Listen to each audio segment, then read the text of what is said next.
শুভ সকাল বন্ধুরা, কেমন আছো তোমরা সবাই? আশা করছি তোমরা সবাই খুব ভালো আছো আর আমরাও ভালো আছি। আমার আরও একটি নতুন ব্লগে তোমাদের সবাইকে অনেক স্বাগত জানাই। আজ হচ্ছে শুক্রবার আর এখন বাজে ঘড়ির কাঁটায় ওই সকাল 8টা মতো। তবে চলো আজকের ব্লগটা এখান থেকেই শুরু করছি। আশা করি ব্লগটা তোমাদের ভালো লাগবে। এইদিকে ঘুম থেকে উঠে সমস্ত বাসি কাজগুলো হয়ে গেছে। তারপর চান করে এসে পুজো দিয়ে সোজা রান্নাঘরে এসে সবার প্রথমে হাজব্যান্ডের টিফিনটা করে দিলাম। এর মধ্যে কিন্তু হাজব্যান্ড টিফিন নিয়ে চলেও গেছে। তারপর ওইদিকে চাটা করেছি, চা খেয়ে চলে আসলাম বিছানাটা তুলতে। তো এই যে হাজব্যান্ডের টিফিনটা পাঠিয়ে দিয়েছি, এখন কিন্তু একটু ধীরে সুস্থে কাজ করতে পারবো। আর যতক্ষণ না হাজব্যান্ডের টিফিনটা পাঠাতে না পারি ততক্ষণ কিন্তু ওই মনের ভেতরে একটা টেনশন রয়ে যায় যে কখন খাবারটা রেডি করে তাকে পাঠাতে পারবো। তো এই তো খাবার পাঠিয়ে দিয়েছি আর খাবারটা কিন্তু হাজব্যান্ড সাথে করেই নিয়ে গেছে। এদিকে হাজব্যান্ডের সঙ্গে খাবারটা যখন পাঠিয়ে দিয়েছি আমারও কিন্তু কাজটা অনেকটা এগিয়ে গেছে। মানে এই যে এখন রান্নাটা যদি একটু দেরি করে করি তবুও কিন্তু কোনো অসুবিধা নেই।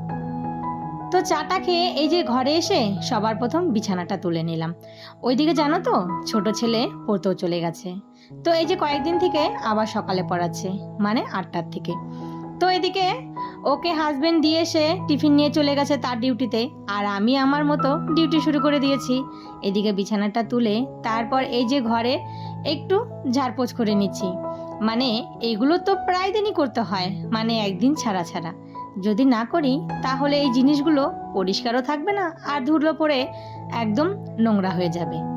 আর আজকে জানো তো বেশ গরম পড়েছে, মানে সকালে যে রোদ উঠেছে রোদটা দেখে মনে হচ্ছে আজকে ঘরে থাকা যাবে না।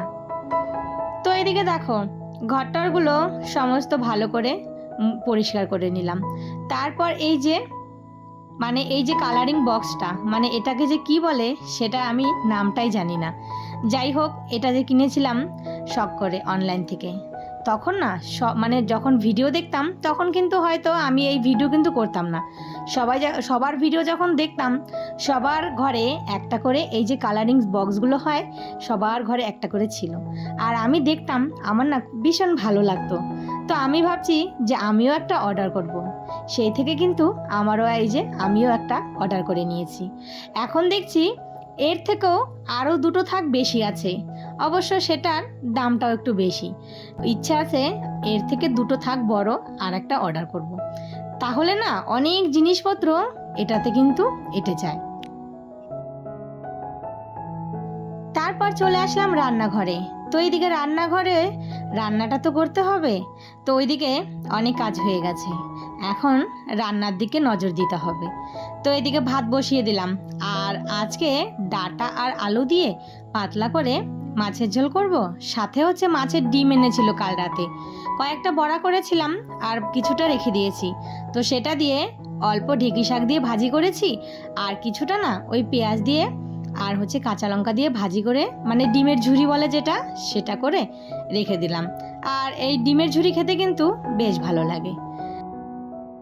তোমরা যারা এই পর্যন্ত আমার ভিডিওটা দেখছো তো প্লিজ একটা লাইক দিয়ে দিও, আর আমার এই ভিডিওর কোনো অংশ যদি তোমাদের ভালো লেগে থাকে তাহলে একটা ছোট্ট কমেন্ট করে জানিও। আর আমার এই ছোট্ট পরিবারে তোমরা যদি কেউ নতুন বন্ধুরা হয়ে থাকো তাহলে আমার চ্যানেলটা সাবস্ক্রাইব করে অবশ্যই আমার পাশে থেকো। আর যারা অলরেডি কাজটা করে দিয়েছো তাদেরকে কিন্তু অসংখ্য ধন্যবাদ। তো এই যে তোমরা সুন্দর সুন্দর মিষ্টি মিষ্টি কমেন্ট করো, সেই কমেন্টগুলো পড়তে কিন্তু বেশ ভালো লাগে। মনে হয় যে ভিডিও করার আগ্রহটাই কিন্তু আরও বেড়ে যায়। তো এইদিকে আমার কিন্তু রান্না বান্না একদম পুরো কমপ্লিট। তো কি কি রান্না করেছি চলো তোমাদেরকে একটু দেখাই। এখানে দেখো এই যে ডিমের ঝুরি আর হচ্ছে ঢেঁকি শাক ভাজি, সাথে দুটো মাছ ভাজা তুলে রেখে দিয়েছি। আর এই ডিমটা কালকে ছিল, তো সেটা এই যে এখন খেয়ে নেব।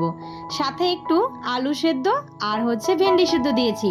আর এই যে হচ্ছে পাতলা করে ডাঁটা আর আলু দিয়ে মাছের ঝোল, সাথে এই যে ছেলের জন্য একটু ডাল সেদ্ধ দিয়েছি। আর জানো তো ডালের মধ্যে ভেন্ডিটা দিয়েছি না, ডালটা একটু কালো কালো হয়ে গেছে। যাই হোক, ওটা কোনো ব্যাপার না। তারপর এই যে রান্নাঘর, মানে রান্না টান্না সেরে রান্নাঘরটা একটু হালকা করে গুছিয়ে নিচ্ছি। তো এই যে দেখো সমস্ত থালা বাসনগুলো এই যে গুছিয়ে এই গামলাটা ভালো করে ধুয়ে নিলাম, আর তারপর এই যে জায়গা মতো রেখে দিলাম। আর এই গামলাটা যেখানে ছিল মানে ওই সাইডের সেলফে, তো ওখানে সমস্ত কৌটোগুলো সুন্দর করে সাজিয়ে গুছিয়ে রেখে দেব। তো এই যে দেখো, এই যে কৌটোগুলো সমস্ত কিন্তু এই যে ভেতরে ছিল, আর এগুলো আমি এখানে ওই যে বাসন রাখার বড় গামলাটা ছিল, তো এই যে এগুলো সব আমি কিন্তু জায়গা মতো সুন্দর করে গুছিয়ে রেখে দিলাম।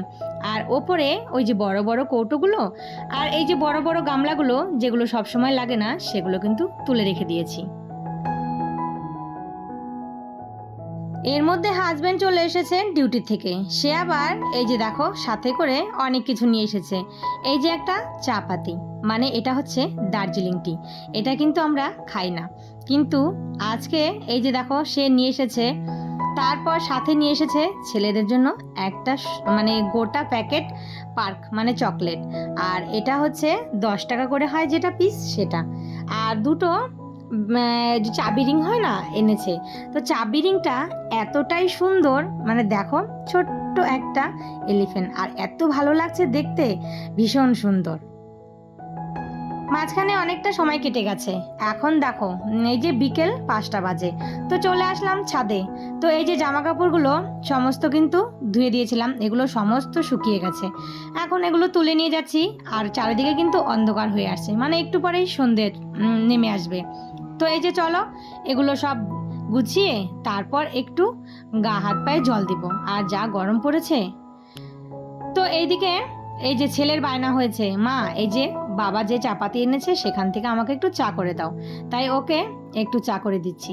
আর এই যে পাতিটা কৌটোতে ঢেলে রেখে দিলাম। একদিকে সংসার আর একদিকে ইউটিউব, দুটোই কিন্তু সমানভাবে সুন্দর করে গুছিয়ে করছি।